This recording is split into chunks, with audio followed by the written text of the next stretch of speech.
Welcome back to another episode of Questions with Crocker with me, Dr. Crocker, and my husband, Shane. I'm here. Good morning. I'm wearing my bright scrubs this morning so we can try to wake up. We are doing this first thing, getting back in the saddle because we did not do an episode last week. I've been a little crazy. But if you want to watch us, you can watch us on YouTube. You can listen to us on Apple or Spotify or wherever you listen to your podcasts. And you can follow us at Questions with Crocker. Why don't you explain what this podcast is about? I have no idea what it's about.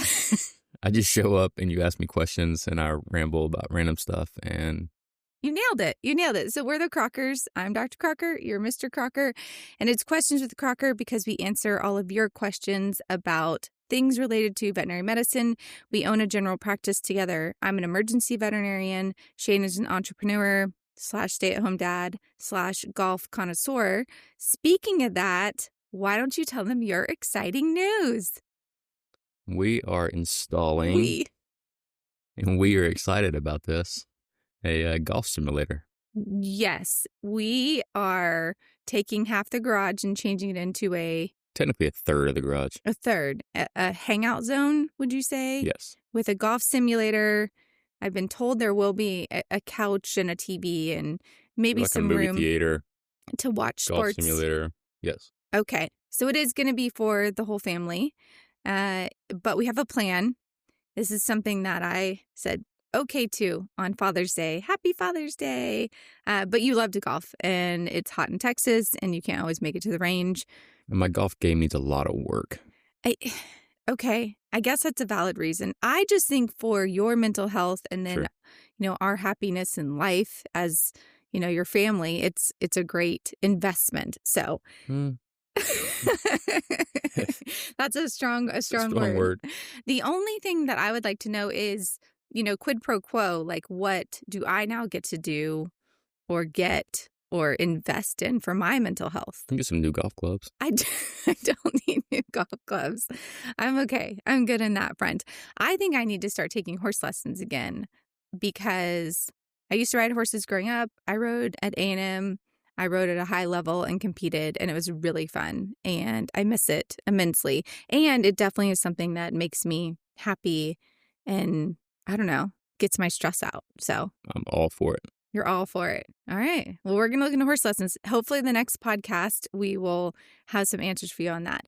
Let's give a couple updates from our hospital. So we added a new veterinarian about I don't even know what month it is. About a month ago. Yeah, this is her second full month. Second full month.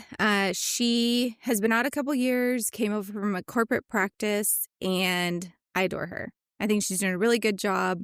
She has jumped into some surgeries and procedures that she hadn't done as much and has, been excited to try new things. She does seem to be a case magnet for like weird cases, hard cases, which I think is great.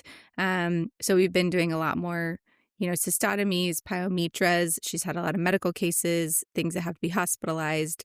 So I just appreciate a younger veterinarian willing to stretch themselves, not just automatically kind of refer things or be scared of things. I think I've noticed in the younger generation sometimes a little bit of hesitancy to like make decisions or put themselves out there because they worry about all the things that could go wrong.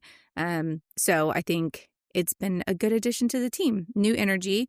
We also have had some change with our support team. We had a longtime team member who left and on good terms, wish him the best. He actually came by and visited us the other day.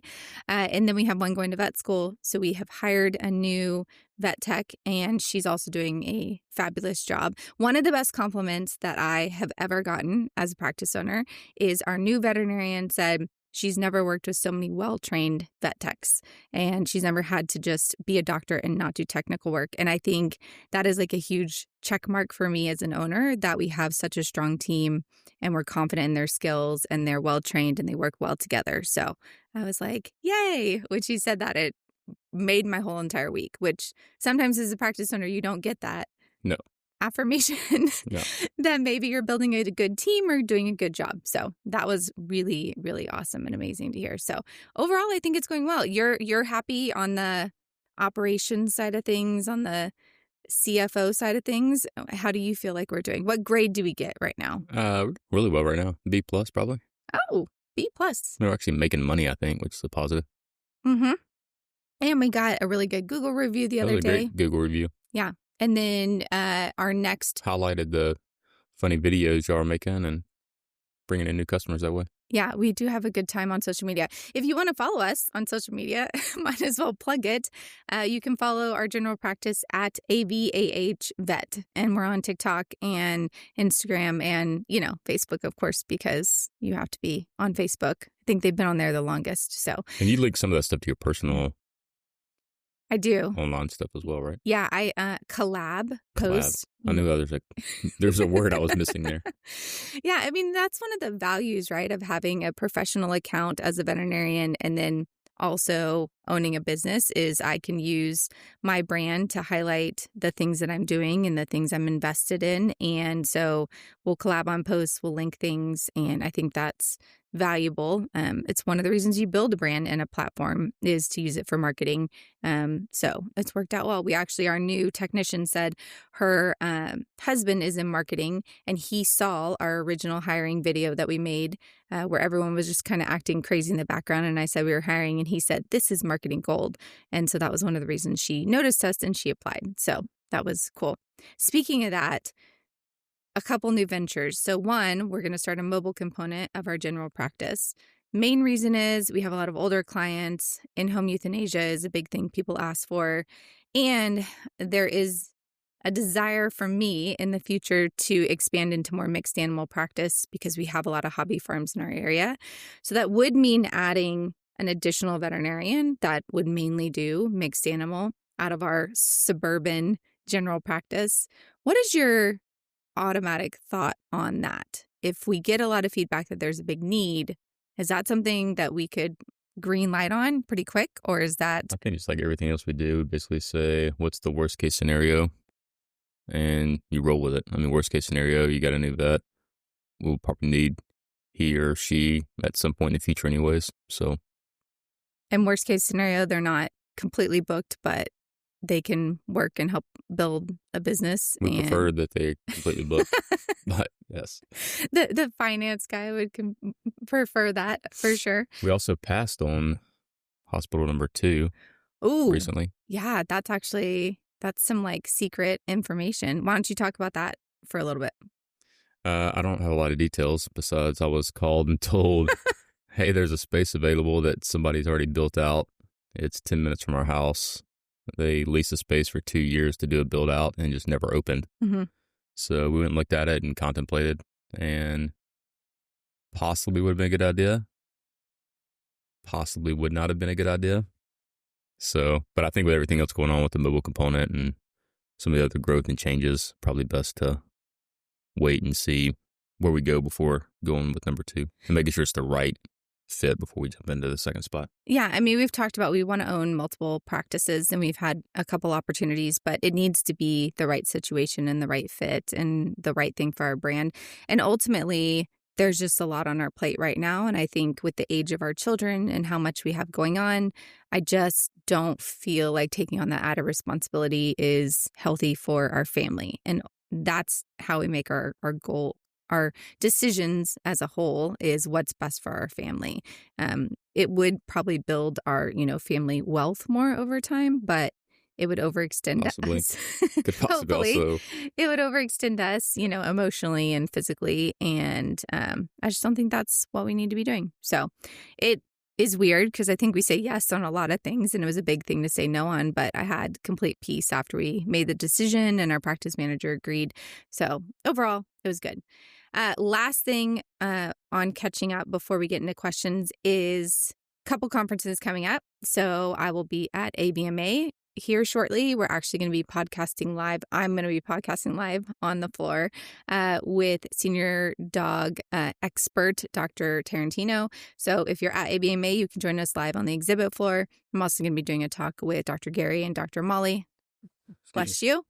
I'm not going to that one. You're not going to that one because where's that? We have children. It's in DC. I like DC. It's a lot of good food in DC. I'm literally going for 48 hours. I can eat in 48 hours. Coming back. And then we take our children to camp and then we go on vacation. Just you and me. A real vacation, not a work vacation. Very excited about that. And then I'll be at Fetch Which one is next? Fetch Kansas City coming up. So very excited about that. But those are 2 conferences I'll be at if people want to come and say hi. I want to come to DC and say hi. Okay, well, we can talk about that after this. Okay, so let's get into a couple questions that people sent us recently. Number 1 question, which I like your reaction on this, but it said, at Amber_Thompson7 said, did you feel like you might quit vet med and be a stay-at-home mom after having a baby? Amber, that is a no. I love my children so much, and I love my children as babies. I'm probably a better mom as an older child mom.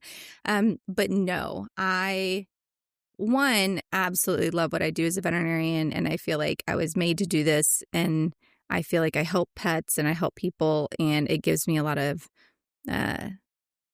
fills my cup pretty dramatically. And 2, I'm just not made to be a stay-at-home mom. I don't feel like I'm an extrovert times 1,000, and not interacting with adults and being around a lot of people during those like initial first weeks when I had a baby was really hard on me. And I know that you can put yourself out there and develop, people around you. But I went to school a long time. I worked really hard for this degree.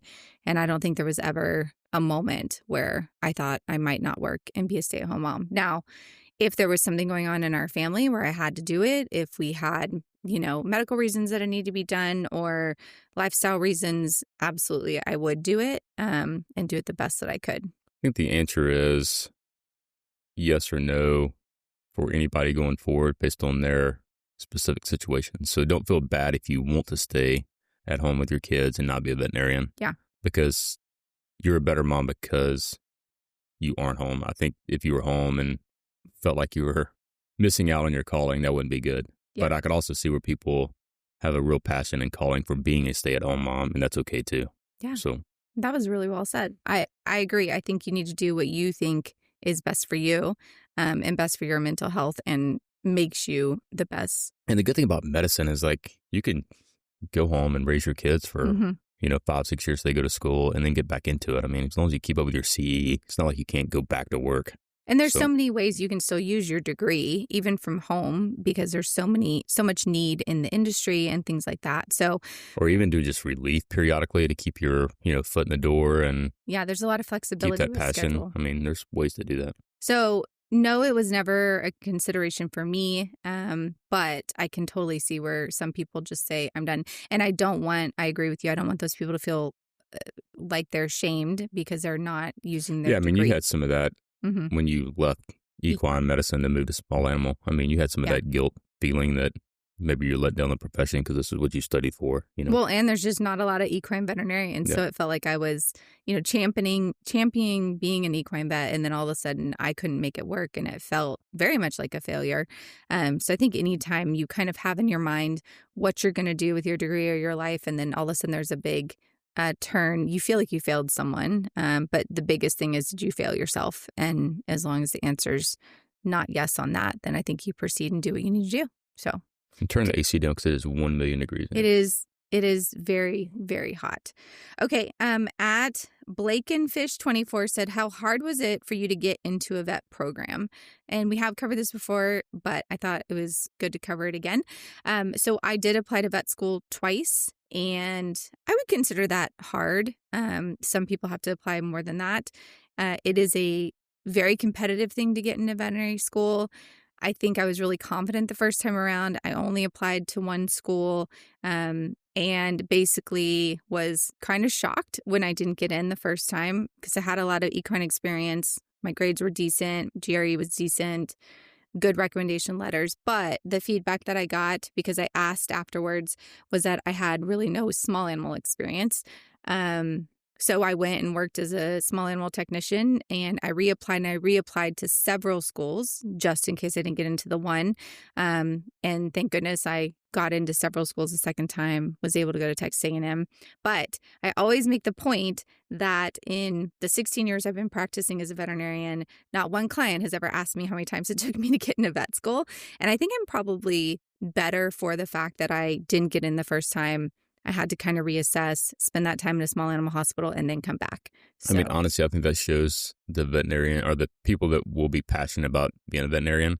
If you apply once or twice and don't get in and you give up, that's not a good sign because vet med's hard. yeah. So you have to be able to weather those storms, for life. So, Well, and I do think, because I recently was talking to someone I'm kind of mentoring, and she was like, I just really don't know if it's my path anymore. And I was like, you know, I get it. She had some setbacks recently where she's like, I just don't know. But I said, for me, if you're questioning it, if you're not 150% like, I want to go, don't do it at that time because it is a hard program. It is expensive. It takes a lot to get through it. And I don't think if you're not totally invested, for me, it was like blinders. Like there was not going to be anything else I ever did other than become a veterinarian. And I eventually did it. But if, you're questioning it at all as an individual, then I would just encourage you to keep either working in the industry and seeing if you find something that really ignites your fire, or maybe see if there's another way to work with animals if that's your passion. But you don't have to become a veterinarian, if it's not totally the thing you're going to do. Also, I think an important takeaway is don't be complacent or have status quo. If you don't get in the first time, don't just keep doing the same thing you're doing, right? Mm-hmm. Pivot, figure out why you didn't get in and go fix that. If it's, ask the question of why did I not get in and then go make that correction. To me, that shows a lot of drive and willpower too. If I'm letting people in vet school that, didn't get in the first time. Like, what did you do? We gave them the reason why and they went and fixed that, then that's a good sign. Yeah, and you do need to be able to account for that. I mean, a lot of times they can see you've applied more than once, and you need to be able to say, like, what did you do from the time you didn't get in to reapplying? So there needs to be a strong argument for, I reassessed. I found out where my areas were that I was weak. I retook a class. I retook the GRE. I got better, recommendations. I got more experience in A, B, or C. I did research, any of those things, and you need to be able to explain how you were still working towards your goal 100%. Good. Look at you with the good advice today. Coffee's kicking in. I like the coffee's kicking in. Okay. I thought this was a really good one. And it's from my friend Eddie at Eddie_exotic vet student said, what is your advice on how to push through rotations that just are not for me? Can't help you there. Okay. But you've done hard things in life that you didn't want to be doing at that time. So in general, is there any advice you can give on that? Yeah. Most of those have an end date that's already been established.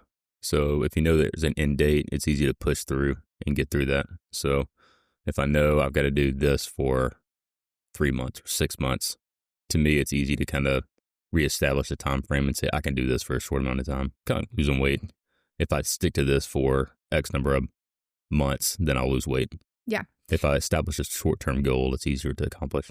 Well, and most rotations for veterinary school are going to be 2 to 4 weeks. And I've had students. They can do anything for 2 to 4 weeks. I agree. I think it is, it might seem really long, but in the span of, your lifetime training, it is a very short amount of time. So first is just the perspective, right, of how much time is this actually taking from you. I have had students reach out to me and say they're really struggling on their rotations. And so there's a couple questions that I ask them right off the bat is, one, do you feel safe there? So if their struggle is they are being talked to inappropriately, bullied, there's something that they don't feel comfortable with, the way that they're handling animals. Like if you don't feel safe, then you need to talk to your school about that rotation, right? Or is it just you're seeing things that you wouldn't do in practice, you don't agree with? I think one of the values of rotations is getting to see a lot of different ways of doing things. So usually if it's just, I had one student say, I want to practice fear-free medicine. They're not fear-free. So something like that, what I encourage them to do is make sure you stay engaged, ask questions about why they do what they're doing. But your takeaway is, okay, I know for sure I don't want to do this way.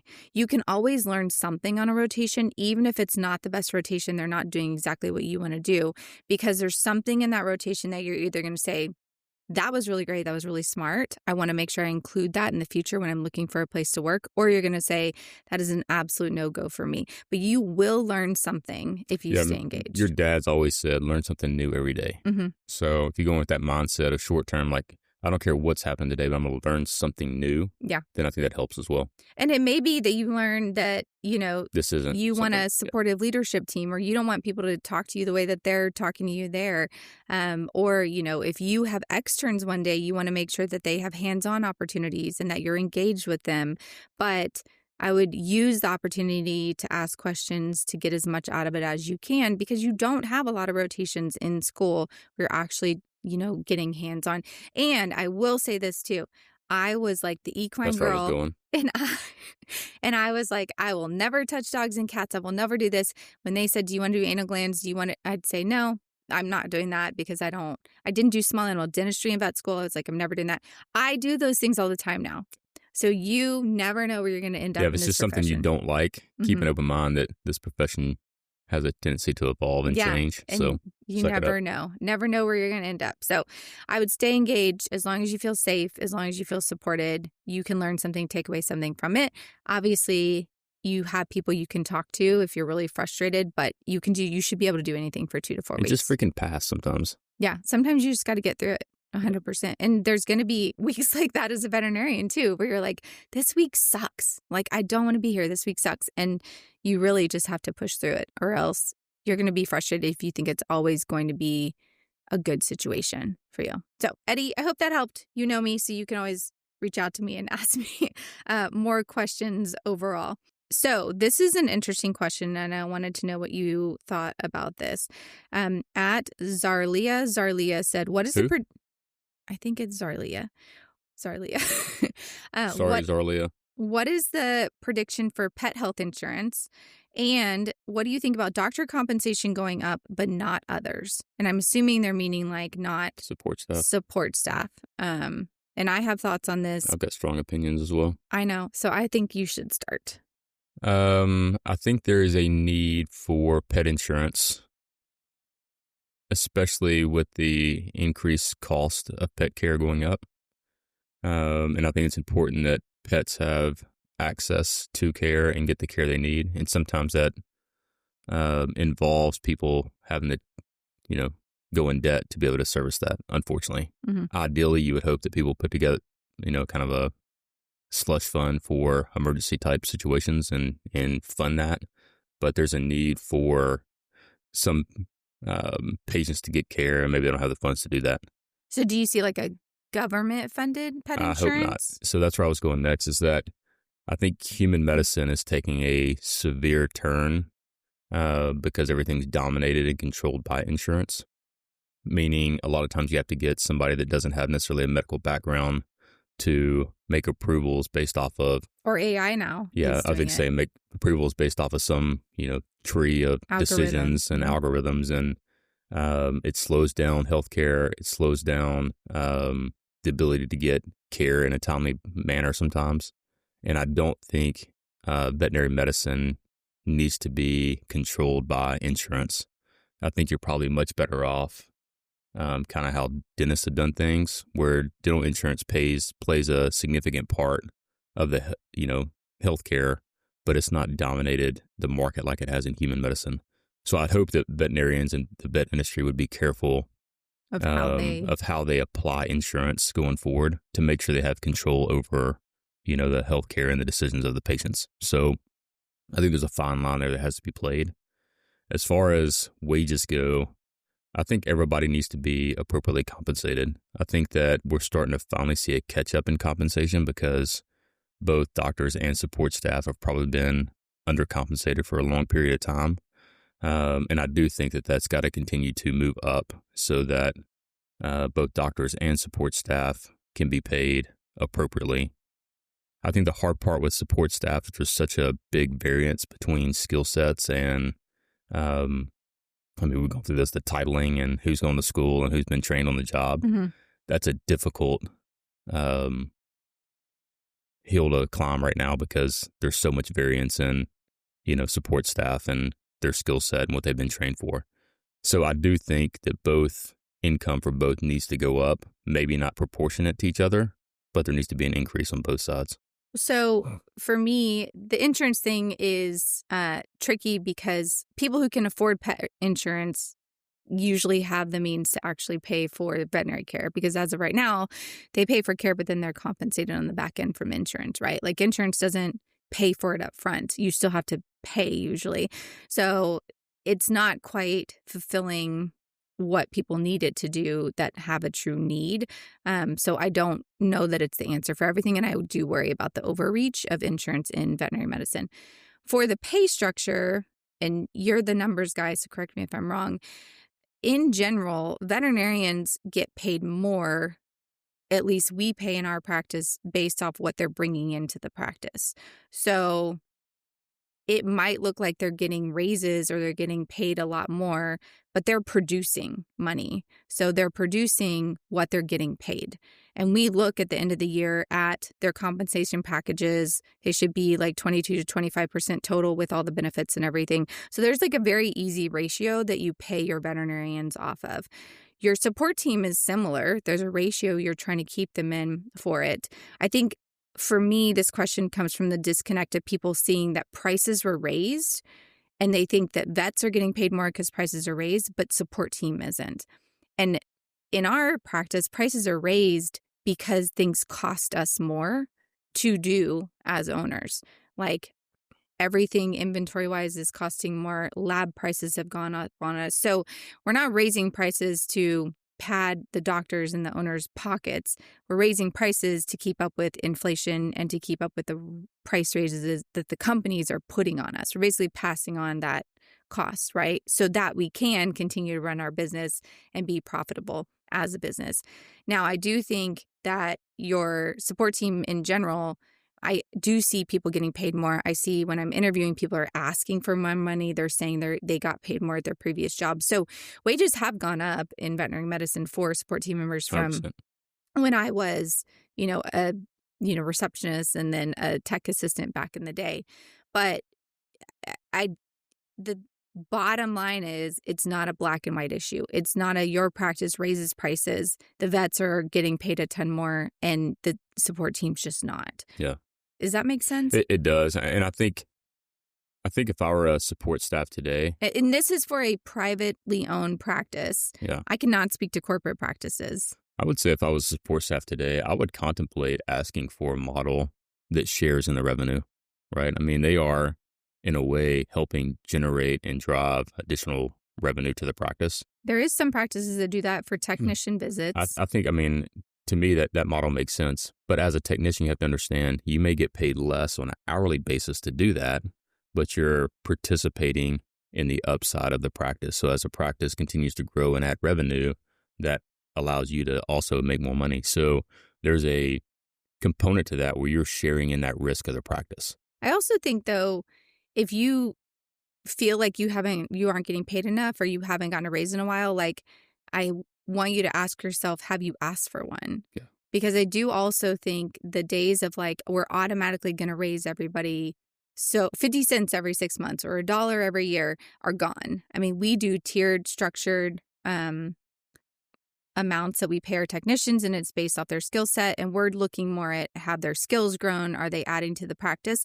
And I am also looking at, who is going to be in the practice, who's in leadership roles. There's other components of that, who's stepping up and taking on additional duties, and really helping me grow the practice as a whole. So I get people saying like, we're not being compensated more and you just did a price raise. I just don't think that people understand sometimes what price raises are, except maybe there are corporate practices out there that are just raising prices dramatically and they're not paying their team more. And if that's the case, then I would encourage you to find another job. Yeah, there's always that 80-20 rule, right? Where 80% of the practices out there are doing the best they can to take care of both doctors and the support staff. There's probably 20% of the practice out there that are greedy and just not a good place to work, right? So I think the 80-20 rule probably applies to this scenario as well.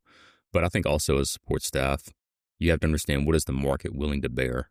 So maybe it's worth applying to a couple other jobs and see what they're paying. See what happens. If it's a significant increase, then I think you can go back to your current owner and say, look, I love to work here. I need to make more money. And if they're not willing to do that, then you may have to bail. Well, and one other important point I want to make is a lot of times I see teams get upset when prices are being raised because they feel like you're pricing like pet owners out of getting care for their pets. you're not going to get paid more if you're not comfortable with charging pet owners more. Like an owner is not going to eat the additional, money that they're losing by paying you more, but charging pet owners the same.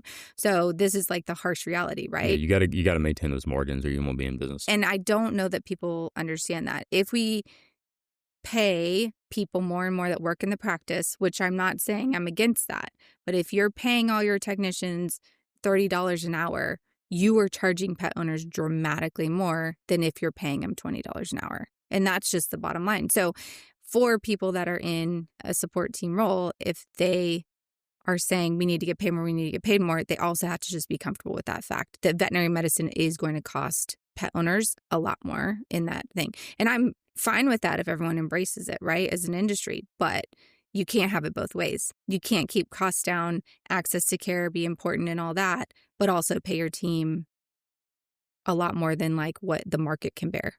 Does that make sense? I feel like somebody's going to get mad at me for saying that. But I mean, it's very possible. It's economics, so. Yeah. Again, we look at the P&L, on a regular basis, and we maintain certain ratios that are industry standards, and we actually probably pay our technicians more as a percent of the revenue than a lot of other practices do. But there's a ratio that people are trying to maintain. Mm-hmm. So yeah. And then also understand that ratio means that there's a bucket of money that gets split up with X number of people. You could potentially make more money if there's less X number of people, right? But that means you're going to have to work harder. Yeah. So if you want to make more money, you may say, hey, we just lost this technician. We don't need to replace them. We're all willing to jump in and work harder if we can increase our wages a little bit, right? Yeah. So there's a bucket of money that gets split up by X number of support staff. So just recognize that as well. Well, as and a team. on the doctor side, because I'll see a lot of young doctors be like, you need to pay techs more. I'm like, great. Do you want to get paid $20,000 less? Like if you'll take a pay cut or if you won't get paid as much as a doctor, then we can pay the support team all a lot more, right?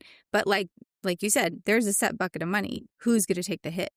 And if you think private practice owners are over here just like swimming in a bucket of money, we're not. Maybe corporations are, but we are not. Well, again, that's that 80-20 rule, right? I mean, there's going to be practices out there where the owner is, taking as much for themselves as they can. And that's the way they decide to do things. My guess is they probably have a lot of turnover or not a happy environment to work in, but yeah, that happens.